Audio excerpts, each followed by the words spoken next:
jobs, of course, minus 701,000, ending a record long streak of job growth in this country. We'll talk to the CEOs of 3M, UTX, and Speaker Pelosi this hour. We got oil CEOs at the White House later on this afternoon, Jim. And, of course, a pivotal day as this SBA loan program tries to get off the ground. Just an incredibly monumental challenge for the banks, the government, and the small businesses that will apply. I'm actually hopeful. I know there's a lot of community banks that are already up and running to be able to do it. They've started. There are a lot of actually some very interesting smaller online banks that are ready to go. We'll hear from Brian Moynihan from Bank of America about whether they're ready to go. It has been hard to understand. I know I had to hire someone to understand it, but I think that a banker can make sense of it. There is a lot of money that's coming to people. It would be a huge mistake for someone with 2 employees, 3 employees, to not immediately go to their bank, because the money's there and you got to get it. I'm not saying it's free money. I am saying they're ready. And I think I'm a little surprised that they're all ready. They are ready to give you the money.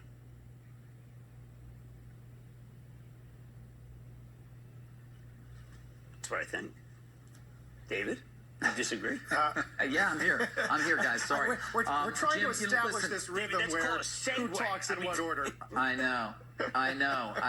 We are. And I can't even see you guys, so I feel like a lot of our guests, of course, but I think we're doing pretty well. Jim, listen, this is crucial, as you say. You do need, if you have a professional relationship already with a bank and an accountant, you're in a much better position than if you are somebody who is a sole provider in some way of services, or somebody who runs a small business that doesn't really have a lot of banking relationships. And I think that's got to be a crucial part of this as well. One reason why Secretary Mnuchin joined us earlier this week, trying to get people to go online and figure it out. Yeah, look, I think this is one where the small business people, rather than go out of business, have got to find a banker. And I think they will. I actually think that this is one where, when we speak to Mr. Moynihan, a bank like Bank of America, this is their chance. This is their chance to be able to get some really good accounts, because they want these accounts. They put them online. They make a lot of money in fees off them. This money's guaranteed.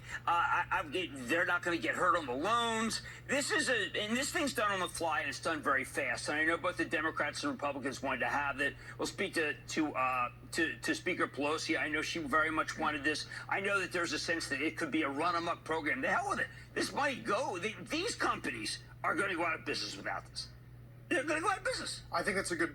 Now, the U.S. Chamber of Commerce, Jim, has a study out this morning in which they say a quarter, about 25% of small businesses say they have 2 months or less before they face permanent closure, and about 11% say they have 1 month before they face permanent closure. And that is clearly something that we cannot allow to happen. And a lot of companies, I think, already decided that things aren't so good, and they have closed. I think that they should rethink their plan. Look, I went over how much it's going to cost me for 2 restaurants, and if it wasn't backstopped, I have to tell you, I would only keep one of them. The other one, I would just try to do something nice for employees. Now I suddenly say, hey, listen, this could keep me to be the only company that's on the block. But because I know how to do it. Right. But if you have to know how to do it, but it's a fantastic program. I mean, there's this $10,000 grant that makes it so that you're nuts not to keep your business open. I'm not kidding. You got to keep your business open. And that's what they need to do, because this is the base. This is not President Trump's base, but the base of America. And you can't get these people, the dry cleaner people, to immediately start building bridges. You can't get the hair salon guy to immediately start building the tunnels. In other words, traditional infrastructure, as great as I think we all think it is, does not lend itself. These people have businesses, and they were closed. They were closed by the government, for heaven's sake. So the government has to do something. It's only right. I had a business that was closed. It was doing great. Then one day I learned I was closed. Hey, you better help. Now, of course, I'm not trying. I have the money to be able to do it. I'm lucky. I'm blessed. It's fantastic. I'm healthy. It's great. Knock wood. But there's a lot of companies that have to recognize they got to call the banker and call a community bank. Community banks are open. They've already processed 700 loans. I know that's nothing, but you know what I mean. It's a gist. Yeah, but guys, I'm sure you have conversations. There's not one that I don't have during the course of the day that doesn't end in some way with prediction. When do you think we're really going to get back to work? When do you think things are going to return to some semblance of normal? And It's very difficult to know at this point, but certainly there are those who don't believe that we are going to be fully back to work for quite some time. And I'm very curious to see during her interview with Speaker Pelosi, Jim, what she has to say about another phase, because it would seem clear to me that as important as this program is, and as important as that $2 trillion in relief money is and getting that out there, there may be another wave that is needed, given the fact that, you know, it's not like everybody's going back to work suddenly on May 1 or June 1 or even July 1. It's going to take a while. Yes, but we've gone from being we have something to fear, which is COVID, to we have nothing to fear but fear itself. And the complications of some regulations, which, by the way, are not that hard. I know it seems like they're impossible, but they're not that hard. And I just implore people to realize there's free money for you. Get it. Stay in business. Get it. David, I know you got a big one right now. Yeah, let's do that, Jim, of course, because let's get back to sort of the virus response and the government's response, which has certainly come under some criticism as well. But also criticizing some U.S. companies. Chief amongst them, well, President Trump yesterday, late in the day, slamming 3M after invoking the Defense Production Act to get the company to produce more respirators, more of the face mask, the N95 mask. The president tweeting last night, quote, "We hit 3M hard today after seeing what they were doing with their masks. P-Act all the way. Big surprise to many in government as to what they were doing. Will have a big price to pay."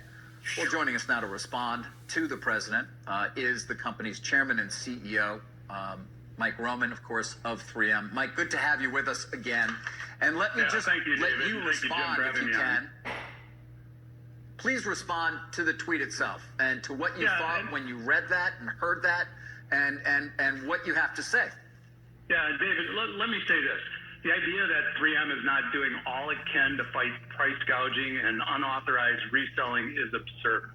The narrative that we are not doing everything we can to maximize delivery of respirators in our home country, nothing could be further from the truth. We are doing everything we can to maximize our efforts and to fight COVID-19 and to support the healthcare workers here at home in the U.S.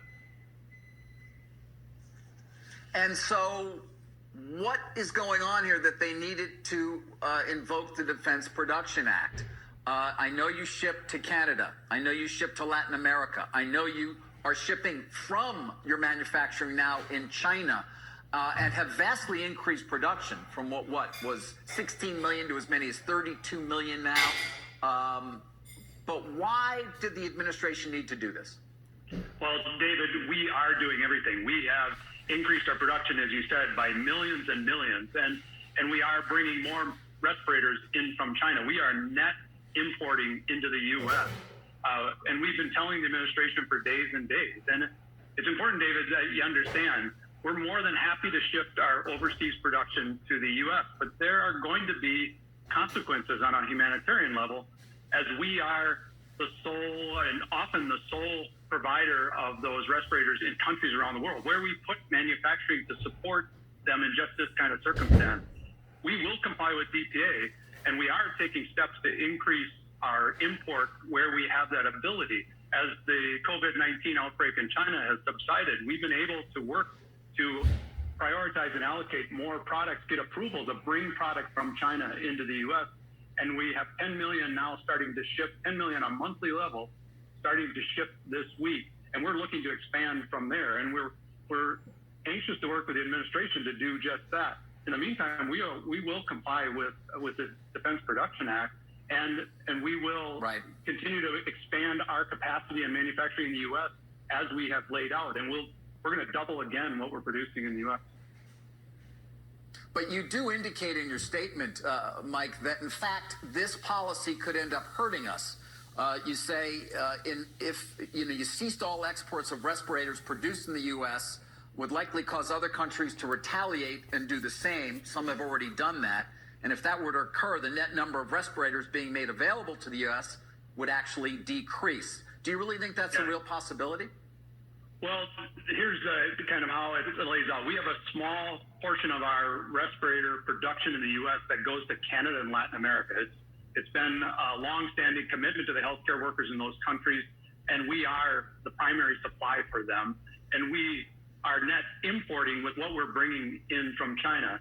The idea of bringing all of our production back overseas, we've already seen export restrictions out of the EU, export restrictions out of Asian countries, and that has been the response to even the idea that PPE could leave their country. So it is something to consider. I think that's where the help of the administration can be critical to help us, avoid that and to help move forward the right way. And then there's just the consequence on a humanitarian level, because we are the sole provider in many cases of the respiratory protection for healthcare workers in countries around the world. Well, then, Mike, is the administration not being honest about what really went on here in terms of provisioning respirators and perhaps just trying to cover up their own inadequacies and properly preparing the country for this pandemic? Well, I think I laid it out for you. How the narrative was presented, and overnight the narrative that is kind of propagated broadly and the focus there, it's just not true.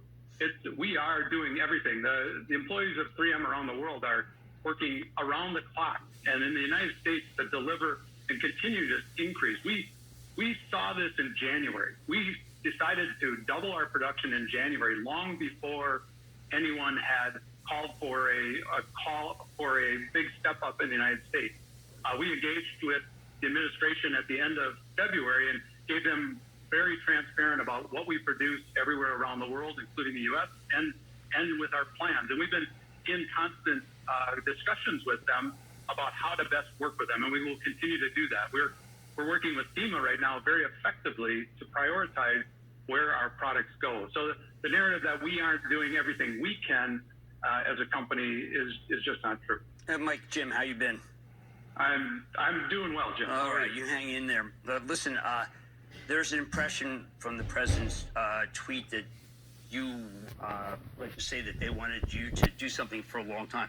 When were you first aware that, or spoke to someone in the White House that you were ready to give them the mask? We had our first engagement at the end of February. No, with Feb the White 16, House. wasn't it? I think that was the first outreach.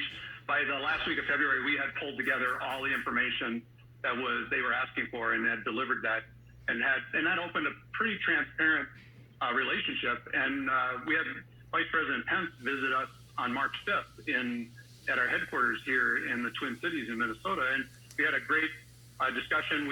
At that point, the emergency use authorization had been declared by the FDA, which was a big step in allowing us to bring the industrial respirators into healthcare. Prior to that, they were not allowed to be sold into healthcare. And so we redirected all of our production of industrial respirators into healthcare, prioritized it, even ahead of the PrEP Act amendment. There's been some narrative that we waited until the final PrEP Act amendment approval. That's not true either. We stepped into it as soon as we saw the emergency use authorization. We started shipping product to our healthcare customers. And we were hearing the outcry at that point and needed that EUA, that emergency use authorization, to really pave the way for us to bring a large volume. Our normal healthcare volume is only about 10% of our production around the world, including in the U.S. Okay, now it's I want to be almost really everything. clear about this. When the White House called you in mid-February, did you say that you had other commitments and you could not help the United States? Because I watched a program last night on another network that basically questioned your patriotism, said that you would sell out the United States and its first responders. But if you agreed in mid to late February to help the president, I don't know how you're viewed as a sellout. Yeah, Jim, until the COVID-19 outbreak became really front and center in the United States, our demand in our respirators in the U.S. was largely industrial. And so we were selling, this is kind of how it works. And this gets to the price gouging and the resellers. We manufacture respirators. We sell them to distributors. They sell them to end users. Until that COVID-19 outbreak, the distributors sold it to anybody broadly. Right. As soon as the pandemic came in, we worked with distribution and told them where they needed to prioritize healthcare. So up until the end of February, or until really that emergency use authorization, we were selling some respirators broadly to non-healthcare applications. So it really was that changeover in early March. Okay, now, the president's tweet says P Act all the way. Is that Patriot Act or is that PFAS, which is your problem with groundwater, which the Justice Department is not currently on? But if the Justice Department decided to go after you at the advice of the president, they could make your company's life miserable. Which is what is P Act? Yeah, I wasn't clear, Jim. I took it at either the PrEP Act or the DPA. My view is it was what we've been talking about since yesterday is the implementation, the order for the Defense Production Act, and that's been front and center in, as I said, and we will comply. We're working with the administration to look at how best to do that. We're also working with the administration to find ways to increase the import of respirators, more from China. We are bringing 10 million in, but we produce more than that in China, and we'd like to work to expand that. Hey, Mike, it's Carl. Two really quick questions. One is, when do you forecast supply-demand balance on respirators in this country, at least for healthcare? I mean, is there a date that you have in mind? And more broadly, to Jim's question, I mean, the criticism is going to come not just from the administration, but from the public at large, that after being celebrated for so long for being global, you're not American enough now. What's the answer to that?